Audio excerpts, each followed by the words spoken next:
That year, when the earthquake hit, I shielded my sister from a shattering mirror in the dance studio. Glass pierced my thigh, and my leg had to be amputated. Because of it, my parents started to resent me, telling me to give my spot in the competition to my sister. When I switched to painting and started getting recognized, my parents forced me to say the work was my sister's. Later, when I got a boyfriend, my parents said only my sister deserved someone like him. On their wedding day, my parents locked me in a room so I wouldn't ruin the ceremony and left me to die from a gas leak. Now I've been reborn. I can hear my mom practicing her dance routine outside my door. Mom, I think I have a fever. Just let Stella go to practice by herself. You've already lost your leg, so just give the dance competition spot to your sister. If she wins this, she can skip the art school entrance exams entirely. You're the older sister, you should be thinking of her. My mom glanced at my prosthetic leg with disgust. Besides, have you ever seen a dancer with a prosthesis? She shot a look at my dad. He immediately chimed in. Your mother's right. With your leg gone, you can always find a new path with painting. But your sister has only ever loved dancing. If you give her the spot, I'll sign you up for a private art tutor right away, one-on-one lessons. I always knew my parents favored my sister, Stella. It was true for everything, from a small snack to a competition spot that would determine my future. They would always guilt-trip me into giving it to her. I didn't say anything, just lowered my head and let the tears fall silently. My mom grabbed a bottle of water and hurled it at me. I'm talking to you, did you hear me? You lost a leg, you didn't go deaf. The bottle hit me square on the forehead, the pain jolting me back to my senses. Suddenly, I was wide awake, my eyes taking in the familiar room and its furnishings. I realized I'd been reborn.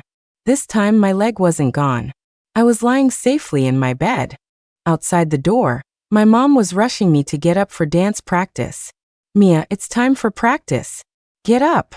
Your sister's already dressed and waiting for you. In my last life, my sister Stella and I went to the dance studio. Halfway through our practice, an earthquake hit. I instinctively shielded her, but the studio's shattered mirror pierced my thigh, leading to an amputation. My parents demanded I give up my spot in the competition, but I insisted on competing with my prosthesis. I still won first place, but my parents used their money to pull some strings. In the end, it was Stella who got the automatic admission to art school for winning the top prize. They invested all their money and resources in my sister. Meanwhile, because no one would drive me to my college entrance exams, it was rumored that I had failed. My parents forced me to repeat the year. Later, I confronted them with tears in my eyes, asking why they had deliberately kept me from taking the exams. They just scolded me for being selfish. Was you taking some exam more important than your sister's competition? The dance competition only happens once every 3 years. If she missed it, she'd have to wait another 3.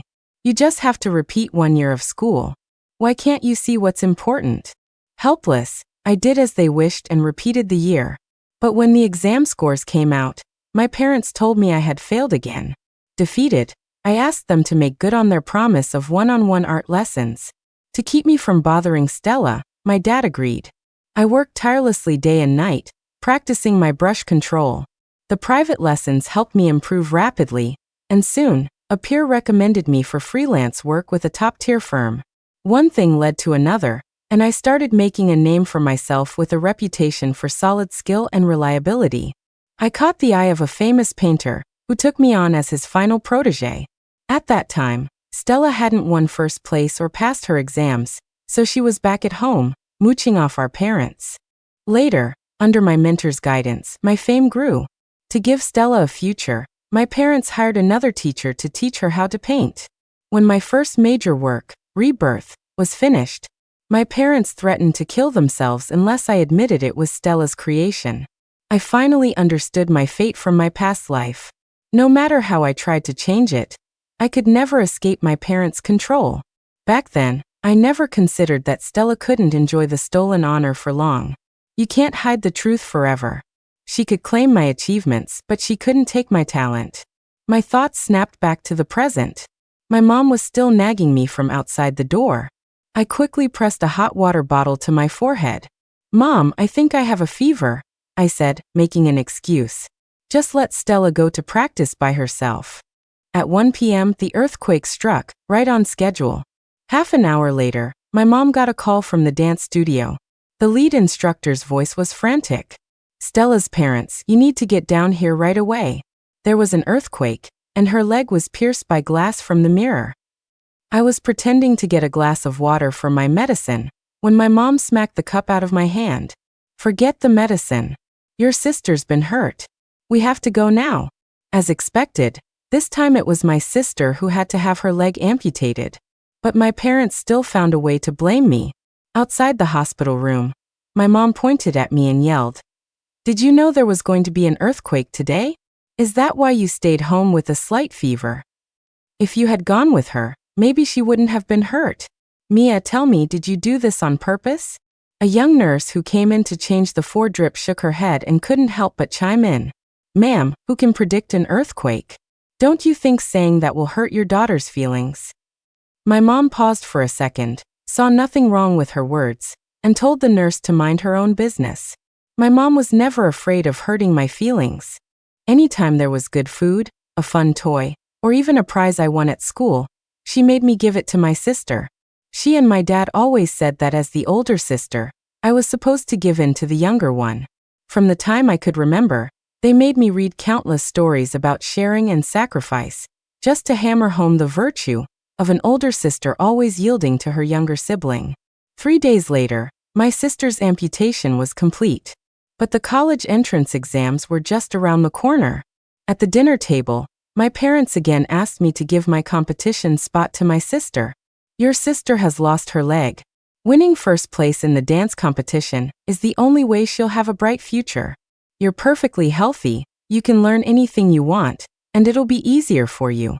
Please, Mia, give the spot to your sister.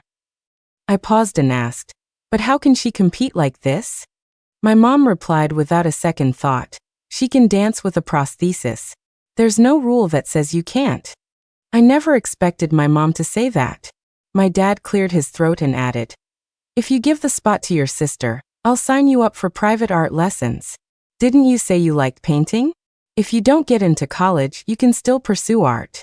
You don't have to be so fixated on dancing."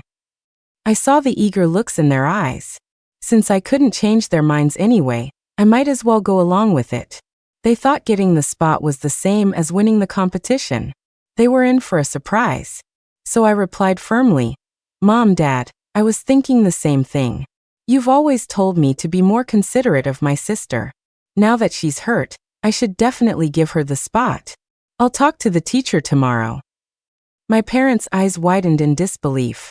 Seeing that I'd agreed, my dad immediately called to set up a meeting with a private art tutor. I stood up, bowed respectfully to my parents and said, "Thank you." They both smiled, relieved, and praised me for being so mature and understanding. I smiled back. "I'll be even more considerate from now on." After giving the competition spot to my sister, I knew there was no turning back. I threw myself into my studies and my art. Whenever I had a free moment, I locked myself in my room and studied relentlessly. The teacher I hired had me replicate a masterpiece.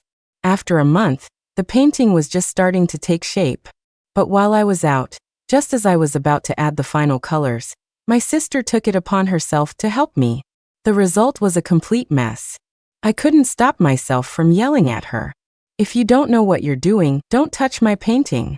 I only have a few days to turn this in. How am I supposed to hand it in now that you've ruined it?" At my words, Stella burst into tears. She kept apologizing, saying she didn't mean it. She was just bored at home and wanted to help me with the coloring, but it had backfired. My parents heard her crying and rushed in. She was hugging her prosthesis, sobbing so hard she could barely breathe. My mom's heart broke for her. She ran over and hugged Stella, quickly pulling down her pant leg to cover the prosthesis.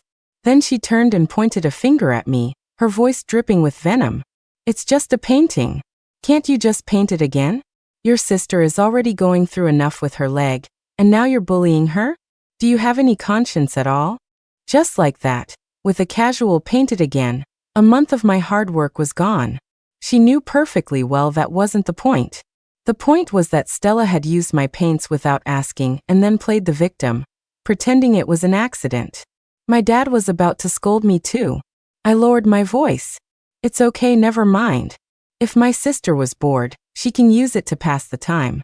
I'll explain it to my teacher. Worst case, I'll spend another month redoing it. As long as Stella's happy, that's all that matters. The anger in my dad's eyes instantly melted into relief. He gently placed his hand on my head. Armia is all grown up. You're truly learning to be considerate of your sister. Now your mother and I can worry a little less. Stella limped over, her voice trembling, and said that when I repainted it, she would help me with the coloring under my guidance to make up for her mistake. I quickly waved my hands and refused. I'm not mad. The most important thing is for you to rest and recover. Coloring takes 10 to 15 days, and if you get tired, Mom and Dad will say I'm being inconsiderate. You wouldn't want them to scold me, right? Don't worry. From now on, if you want any of my things, just take them. I won't be mad. At my words, my parents looked as if they'd misheard me. They stared at me, their faces etched with disbelief. I said nothing more, quietly put away my canvas, cleaned up the paint Stella had knocked over, and went back to my room to practice my brushwork. Just like my mom said, I could always paint it again. But right now, I couldn't afford a single misstep. Life is like a game of chess. I didn't want one wrong move to cost me the entire game. My patience now was all for a better counterattack in the future. For college, I chose to pursue art and was accepted into my dream art school. My sister didn't win the competition and ended up at a community college. Because of her leg, her dancing was never as fluid as it once was. Meanwhile, thanks to my hard work, I was thriving at art school and earning recognition from several renowned professors. Seeing that painting was a viable path, my parents hired another teacher for my sister. In my past life, not long after Stella started painting, I completed the first masterpiece of my career. My parents then arranged for Stella to take my place. They forced me to admit the work was hers, saying how hard her life was. I was so talented, so what was the big deal in letting her have one painting? No matter how much I resisted in my past life, the name displayed at the art exhibition was still Stella Shaw. I was too weak. I could never win against my parents. I had no power to resist them changing the name to whomever they pleased. So this time, I replied earnestly, as long as it helps my sister, I'm willing to give her the chance to be famous. As long as she can handle the praise and applause. I sneered inwardly. And the scrutiny. My parents beamed. What's there to handle? Your sister is so lucky to have a sister like you. When she makes it big, she'll never forget you. Your family. You won't mind who gets famous, right? I nodded enthusiastically. Whatever you and Dad say. Fame comes at a price. After her masterpiece was unveiled, Stella's rise to fame was faster than she could have imagined. A reporter came to our house for an interview. Miss Shaw, you are a true role model for today's youth. Even though your injury kept you from dancing, your artistic achievements are just as profound. It seems there's nothing you can't do. Can you share the secret to your success? Stella smiled directly at the camera, showing no sign of guilt. There's no secret. It's just that where there's a will, there's a way. Watching her on the screen, I couldn't help but laugh. Where there's a will, there's a way. Right. After the interview, she was flooded with requests for more interviews, all asking when her next work would be released. She just vaguely replied, soon. In private, my parents called a family meeting. They demanded I create a new piece as soon as possible to silence the media. I feigned illness, suggesting that Stella post a few pictures of herself painting on X to show everyone she was working hard. As soon as I felt better, I'd get right on it. The three of them smiled in satisfaction. That same day, Stella posted on X that her new work would be unveiled in 10 days. People flooded the comments with praise. A true rising star. Others take 3 months or half a year for one piece, but Stella only needs 10 days. I can't wait. Marking my calendar. I have to be the first to see it. Stella was completely lost in the whirlwind of praise. She called to ask me how soon I could start painting. I calmly hung up the phone and sent her a picture of a medical report. My mother's sharp, piercing voice came through the phone. What? You can't paint anymore? And you need $1 million for surgery? The report stated that I had a serious illness requiring an operation that would cost $1 million. Thanks to my hard work over the years, our family had at least that much in savings, if not more. After I confirmed the news, my parents didn't come to see me. In fact, they pretended they knew nothing about it. About 10 days later, my doctor friend personally called my parents, telling them my surgery was scheduled for that night, and that he hoped they could come to the hospital to sign the consent forms. My dad stammered, "Signing is fine, but we don't have money for her surgery. $1 million is not a small amount. We don't have that much. If it comes down to it, just don't treat her." My friend, perplexed, asked them how they could be so heartless. My dad replied without a hint of shame, "Why? Because she's not our biological daughter. Only our Stella, the famous artist, is our real daughter." Then he hung up. A chill spread through my heart. To avoid paying for my surgery, my parents would claim I wasn't even their own. My friend looked at me and sighed. "It's a good thing you're actually here enjoying the sea breeze and a glass of red wine. If you were really sick, your parents would have actually abandoned you. Human nature, it's really not worth testing." I replied flatly, "It's fine. If they abandon me, they can't blame me for not helping them." Until 10 o'clock that night, I didn't receive a single call asking how I was. Today was the day Stella had promised to release her new work. If she broke her promise, her carefully constructed persona would crumble, no matter how talented a painter she was supposed to be. As my friend went to get more wine, a girl walking on the beach exclaimed, "Wow, the great artist Stella Shaw really did release a new piece. This one looks even more sophisticated and artistic than the last one." I immediately opened X and sure enough, I saw a world-class painting. But I knew that at Stella's current skill level, there was no way she could have created something like this. As I looked closer, the painting seemed familiar. Where had I seen it before? It was at my professor's house. When I visited him a month ago, he was in his studio painting. The work, titled Life, was already finished. His wife was suffering from a severe liver disease that required a lot of money for treatment. At the time, I had pointed to Life and asked why he didn't sell it. He said he could sell other paintings, but not this one. This new painting looked a lot like my professor's, only its name was Free Soul. An idea began to form in my mind. Just as Stella was basking in the public's adoration, I rushed through the rain to my professor's house. His wife looked much better. My professor looked at me steadily. "Mia, I knew you would come." The trip wasn't a waste. I left with the answer I was looking for. It was raining. A black Bentley drove past me, splashing dirty water all over my clothes. The car stopped and Liam got out. Liam was my future boyfriend, a well-known rich kid. In my last life, after we got together, he was incredibly attentive. He even proposed after less than 3 months of dating. But my parents thought only someone as outstanding as Stella deserved him. To ensure my sister could marry into a wealthy family and live a life of leisure, they frequently invited Liam to our house, deliberately sending me away to create opportunities for the two of them. Liam was clingy and extremely possessive. He followed me everywhere I went. Stella rarely had a chance to be alone with him. Frustrated, my parents resorted to a dirty trick. They drugged Liam's tea. They successfully forced the issue, making sure he and my sister slept together. I thought a rich guy like Liam would just give Stella a large sum of money to make the problem go away, and then apologize profusely to me. Instead, all I got were Liam's icy words. "Let's break up. Your sister understands me better than you do, and she has a better body. You really aren't good enough for me. Look at you with your leg, only a guy like me would even want you. I was only with you in the first place because of your face. Now I see how shallow I was." But this time, Liam got out of the car, polite and sincere, apologizing and even asking me to dinner.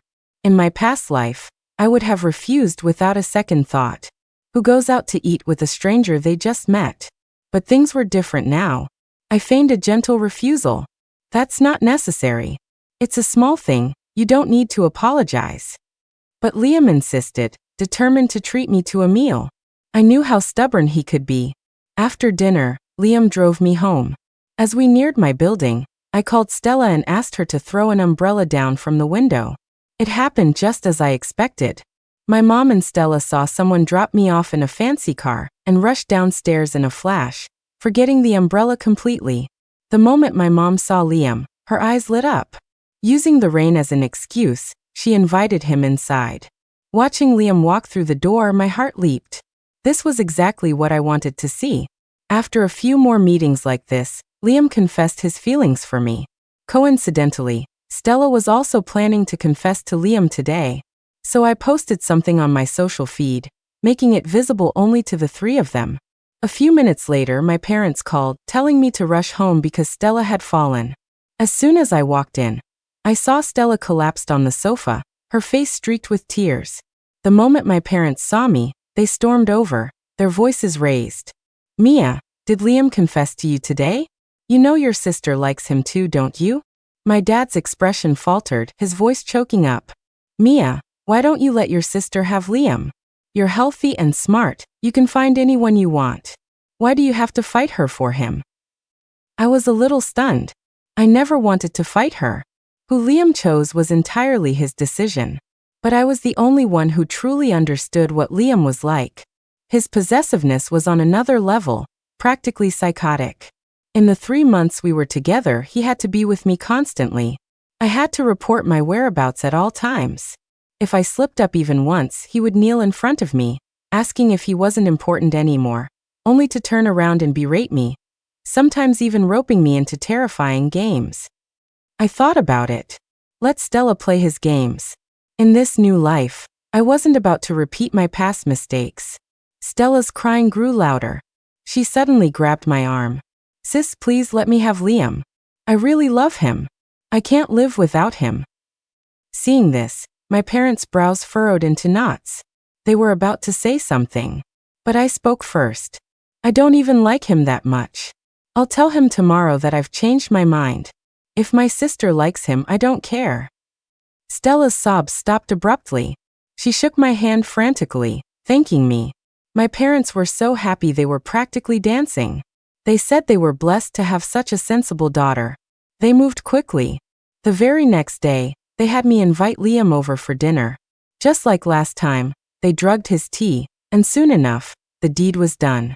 This time, Liam gave me a casual apology, and Stella told him, right in front of me, that she was just so in love with him. I said, "Seeing you two together, now I know what a perfect match looks like." Watching them be all lovey-dovey in front of me, I felt as calm as a pool of stagnant water. Only I knew what a monster Liam really was. After their wedding, Stella became the wealthy socialite she'd always wanted to be. She devoted herself entirely to Liam. With his billion-dollar net worth, all she had to do was keep him happy, and she wouldn't have to bother with the hard work of being a famous artist. Naturally, she lost interest in posting on X. But she had overestimated her fans' devotion. They began demanding a new masterpiece. She had no time for a career now, so she pushed the burden onto me. I promised her I could finish it in 5 days. She happily posted on X, telling everyone to wait for the good news. Stella is getting more and more amazing. Now she only needs 5 days to create a masterpiece. I'm in awe. I have to get a ticket to her exhibition this time. I'll take time off work if I have to. I know she won't let us down. For those 5 days, I pretended to be locked away, creating art. In reality, I was traveling around investigating my origins. My dad's words, "She's not our biological daughter," had stuck with me. I needed to know if it was just a burst of anger or the truth. The result was shocking. The 5 days were up. Stella was at my door, demanding to see the painting. I slowly opened the door. My studio was a complete mess. Stella was extremely pleased. "Sis, are you planning something big this time? The studio is so chaotic, you must have used a lot of paint." I nodded vigorously and turned to ask her, "Want to experience the thrill of unboxing a mystery gift?" She was confused, so I explained that she couldn't see it yet. She should unveil it with her fans. She smiled smugly. "So mysterious." "Okay, I promise." Soon, the day for the new work's release arrived. This time, Stella went all out, hosting her own art exhibition with outrageously high ticket prices. After viewing the more casual pieces, the crowd was eager to see the main event. Stella stood to the side in a glamorous gown, waiting for the host to announce the unveiling. The people below were getting restless, whispering among themselves.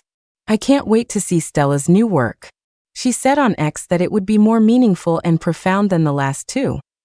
"She's not just a great artist now, she's Mrs. Liam. With that double status, her work must be even more valuable and heartfelt. You're making me so anxious to see it. She's my idol. I switched my major to art because of her. She's my benchmark for success." Stella on stage heard every word, a smile creeping onto her face. My parents held their heads high, proud, making sure everyone knew they were Stella's parents. My mom couldn't hold back. She turned to someone and started bragging. "Our Stella has worked so hard since she was a little girl. You can't go wrong following her lead. She stayed up every night to finish this piece. It definitely won't disappoint you." My mom's ability to lie was truly impressive. She didn't even blush. The next second, the host announced that Stella would personally pull back the curtain. When the crowd saw what was behind it, they were stunned. The entire venue erupted. My mom suddenly jumped to her feet and pushed past me to rush onto the stage. Behind the curtain wasn't some world-class masterpiece, but a simple stick figure drawing depicting a story about a bait and switch. Stella's face changed instantly. She frantically pinched my thigh. "What are you doing, sis? Get your real painting out here. Stop joking around with everyone." I didn't move an inch from my seat. My parents started to panic too. The audience grew agitated, and angry shouts began to fill the room. "What is this? I paid $250 for a ticket to see this. Are you playing us for fools? We waited for hours to see a cartoon a kid could draw? Can we get an explanation? Is this some kind of performance art? Stella, bring out the real painting, or give us our money back." Everyone in the room was on their feet, pointing at Stella and shouting, "Refund! Refund!" Stella panicked, pulling at my hand, as frantic as an ant on a hot pan.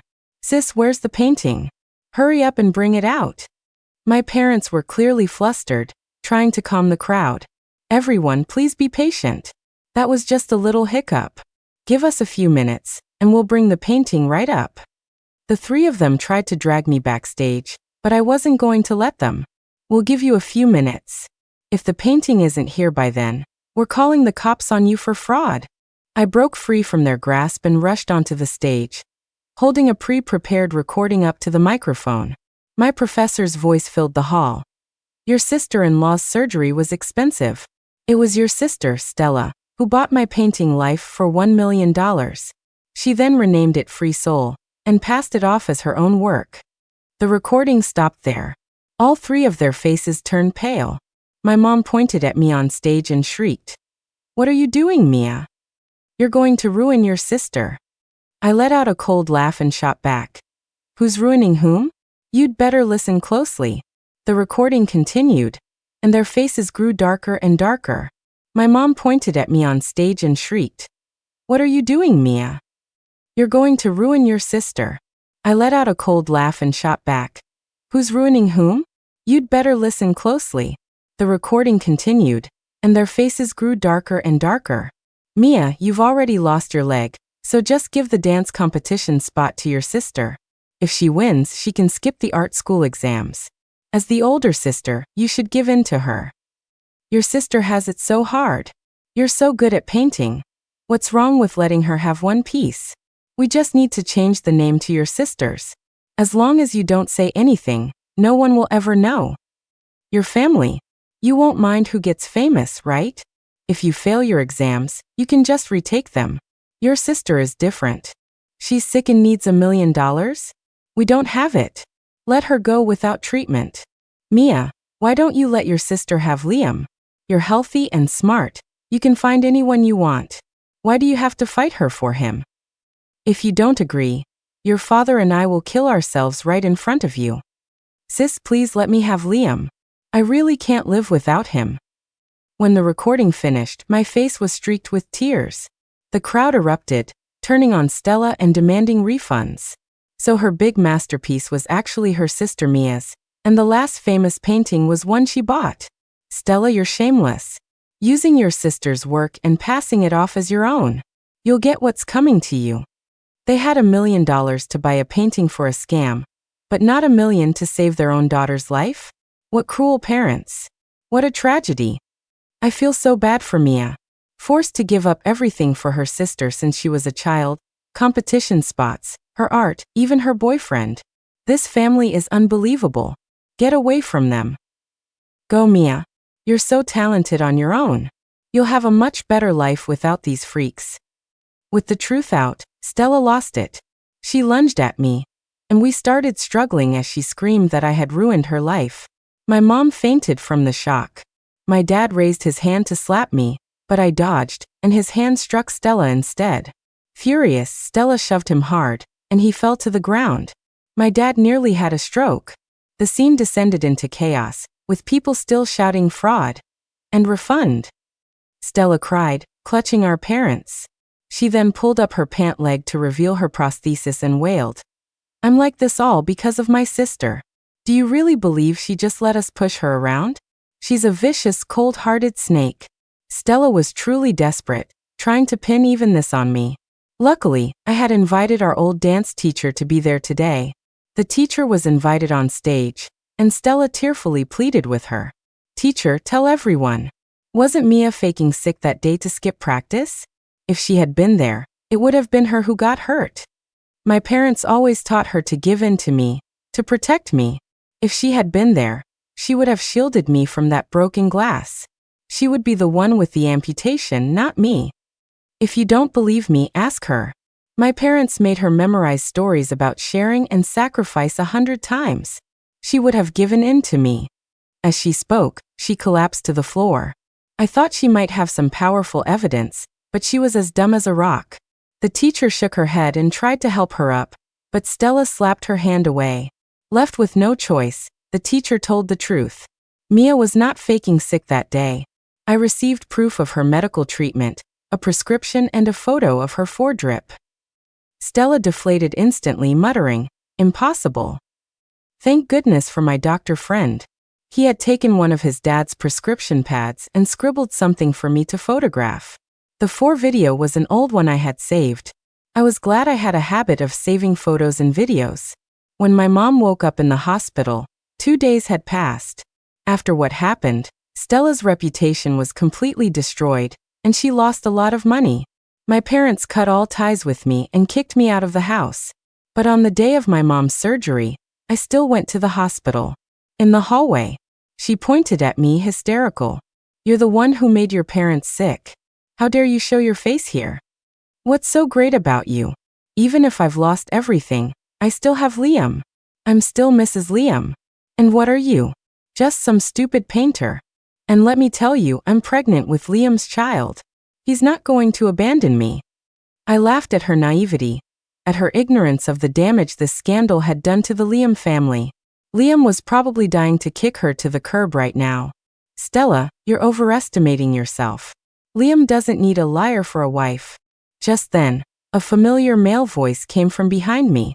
"Who said he doesn't?" Stella's eyes lit up. She rushed forward and threw herself into Liam's arms. "Honey, I knew you wouldn't abandon me."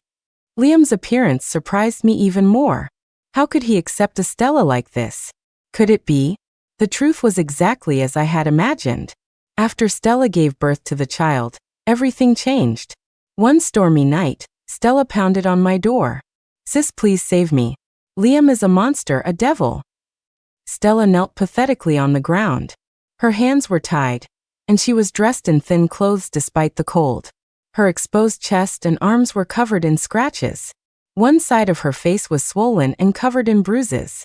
She crawled forward a few more steps, clutching my pant leg. "Sis, please save me." Seeing Stella now, I finally understood Liam's behavior. It all made sense. He held a grudge like no one else. The whole world knew Stella was a liar who, along with our parents, had exploited me to become famous. The scandal had brought immense shame to his family. How could he possibly let that go? He kept Stella around because he wanted to torture her slowly. Besides his extreme possessiveness, Liam had many other incomprehensible quirks. For example, if you went out for a day without telling him, He would lock you naked in the basement for a day when you returned. When he was in the mood, he liked to play terrifying role-playing games, refusing to stop until you were crying in fear. Once you were sobbing, he would patiently comfort you, calling you his baby. He especially enjoyed tying people up and beating them. The more you screamed, the more excited he got, and the harder he would hit. I had learned all this in my previous life, less than 3 months after I started dating him, from a servant who secretly told me. Thankfully, I had only experienced his possessiveness before I cut my losses. Now just hearing about it was terrifying. Looking at Stella, she had probably been through it all. I looked into her pleading eyes and suddenly remembered the day of her wedding to Liam in my last life. They had put sleeping pills in my water and locked me in a small room connected to the kitchen. Stella had deliberately left the gas on. I woke up from the fumes not long after they left, but by then, I had already inhaled too much. I was completely paralyzed, unable to move. The acrid smell flooded my lungs. My chest heaved and white foam escaped my mouth. Then I couldn't breathe anymore. The wedding ceremony was set for 2:30 p.m. In the last second of my life, they were sharing their wedding kiss. By the time I was discovered after the wedding, I was lying on the bed in that small room, foam at my mouth, my face pale. It was an ugly death. They covered their noses in disgust and later claimed I had died from a gas leak during an afternoon nap. Since my own parents confirmed it, the police didn't investigate further. Stella went on to marry Liam, have children, and live the carefree life of a wealthy wife. Thinking of this, I kicked Stella away. Sorry, can't help you. You're on your own. If you come here again, I'm calling the police. The door slammed shut. I don't know how long it took for Stella to leave. When I woke up, she was gone. I turned off airplane mode on my phone and saw 120 missed calls from my mom. She had started calling at 7 a.m. She must have had a lot to say to me. I dialed her back, put the phone on speaker, and tossed it on the table while I started eating my breakfast. On the other end, my mom's shouting was deafening. Mia, you saw how that bastard Liam was treating your sister, and you did nothing? Are you even human? Your father and I were so wrong about you. You're a heartless, ungrateful person. After all the money your father spent on your art lessons, we should have just thrown you against a wall the day you were born. You thankless brat. My dad snatched the phone. Mia, if you have any conscience, you'll hire a lawyer for your sister and help her divorce Liam. He's abusing her, so she'll get a lot of money in the divorce. If you refuse, don't blame your mother and me for disowning you. Listening to my mother's vile insults and my father's threats, I felt nothing. I just picked up the phone and laughed coldly into the receiver. You treat an adopted daughter so well, and your own biological daughter so poorly. Aren't you afraid I'll be heartbroken? My mom screamed that it was impossible. We adopted you because you two looked so much alike, but I was very careful. Stella is my biological daughter. You're the one we brought home from the orphanage. Why else would your father and I demand you give up everything for your sister? I said calmly, but I heard that after the adoption papers were signed, we were taken for a bath, and the nurse mixed up our wristbands. There was a few seconds of silence, then another roar. Impossible. I'd know my own daughter. If we weren't sure, why would we have invested so much in her and helped her marry into a rich family? You must be lying. Dare to take a DNA test? I said. My mom agreed immediately. When the results showed that I was in fact their biological daughter, and Stella was the adopted one, my mom couldn't accept the reality and fainted again.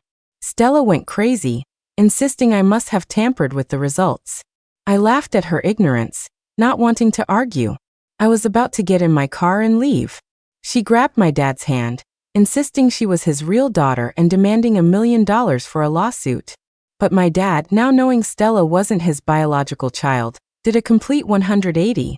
You're not even my daughter and you want money from me? I should make you pay back every penny we spent raising you. We spent so much money on you. Helped you marry into a rich family, and this is how you repay us? Get away from me. My dad started to take my mom to the hospital, but Stella gave him a violent shove. My dad lost his footing, hit the ground hard, and died instantly from a cerebral hemorrhage. After my dad's death, Stella panicked. She ran to Liam's house and locked herself in.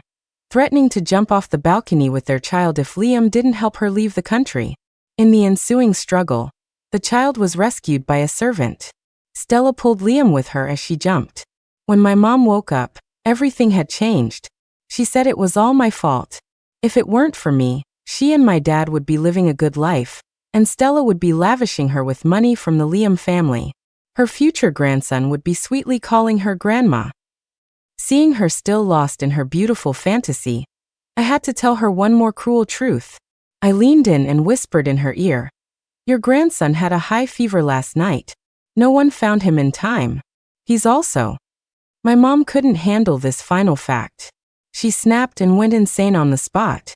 Later, I opened my own studio. To keep from getting too exhausted, I brought on some like-minded partners to help manage it. The studio grew, and many people came from far and wide to be my apprentices. But all I wanted was to travel the world. A backpack and a drawing board were all I needed. Later, during my travels, I met my soulmate. We had 2 children, but I never taught my daughter that she had to give in to her younger brother. I didn't want my daughter to be a stepping stone for her brother's success.